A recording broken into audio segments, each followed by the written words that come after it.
अगर आप भी चाहते हैं NR म्यूजिक का ऑडियो वीडियो सबसे पहले आप तक पहुंचे तो लाल बटन को दबाकर चैनल को सब्सक्राइब करें, साथ में बेल आइकॉन को दबाना ना भूलें।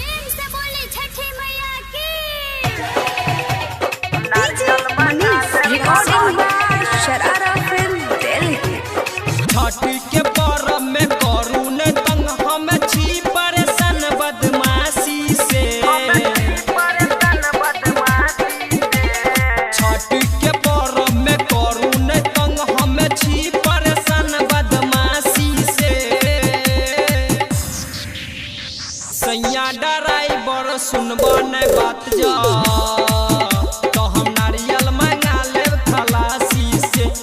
सैया ड्राइवर सुनबो न बात जा तो हम नारियल मंगा लेब खलासी से हो। नारियल मंगा लेब खलासी से,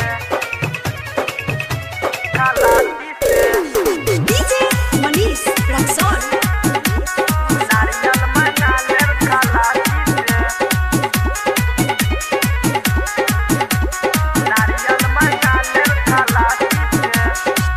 घर के काज धंधा अहाँ नहीं देखै छी, खाली अपन गरिये में लागल रहै छी। घर के काज धंधा अहाँ नहीं देखै छी, खाली अपन गरिये में लागल रहै छी। कंस के गोटी निकाल कर दियो नहीं चलत काम 85 से यो। अरे सैया ड्राइवर सुनबो नहीं बात जा तो हम नारियल मंगा लेब खलासी से। अरे सैया ड्राइवर सुनबो नहीं बात जा तो हम नारियल मंगा लेब खलासी से। नारियल मंगा लेब खलासी से। डीजे मनीष रक्सौल